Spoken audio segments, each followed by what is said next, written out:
અને આઠમો સમુદ્ર રહ્યો ને એ ખારો છે. એને કહેવાય આપણો સંસાર સાગર. આ ભવસાગર છે ને એ ખારો છે. પણ નવમો એક સમુદ્ર છે એને કહેવાય જ્ઞાન સમુદ્ર.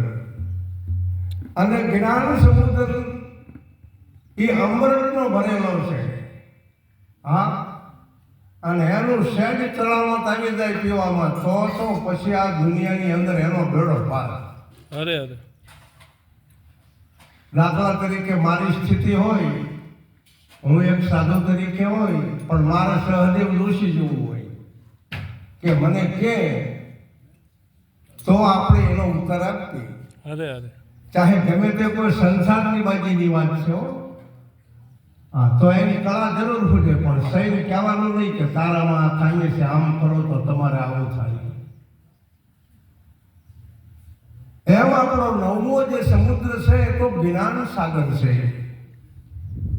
પણ જ્ઞાન સાગરની અંદર જો આપણે અમૃતપાન નહીં કરી શકીએ તો ઓચિતાના જમણા તેણા થશે. તો અત્યારે આપણું સુસુમત શરીર હોય તો ગમે અહીંયાથી ગોચ કરીને હાથા ધણીનું ભજન કરવાનું છે. અરે અરે,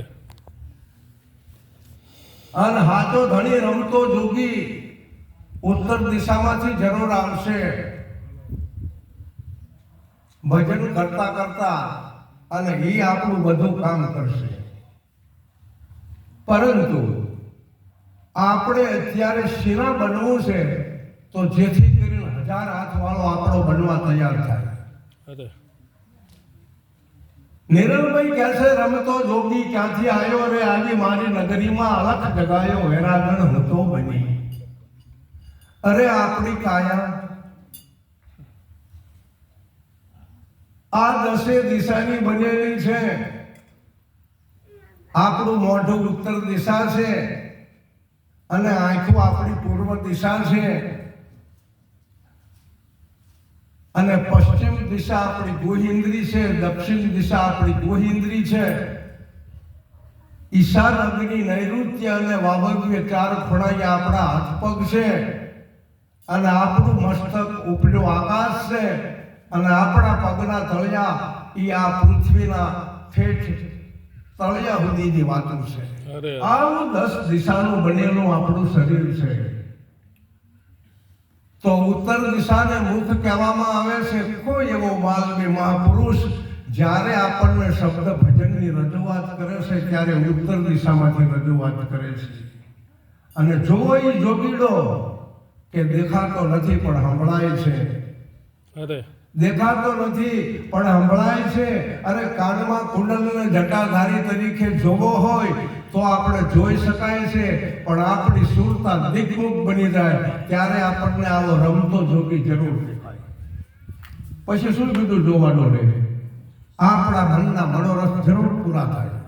મનના મનોરથ હો બહુ સરસ, પણ પછી આવા હાથા ધણીનું સ્મરણ તો કરવું પડે ને. એ સમજી લે ને તું સાચા ધણી લે.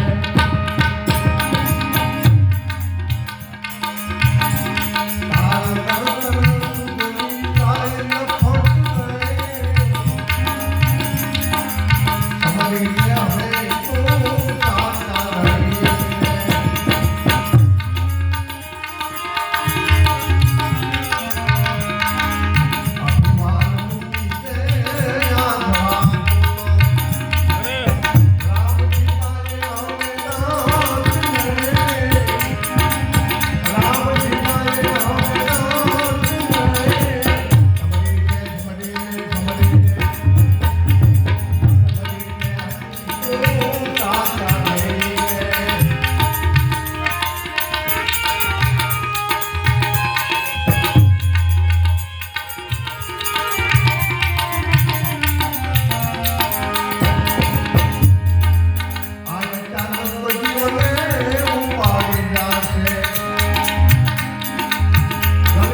દેવ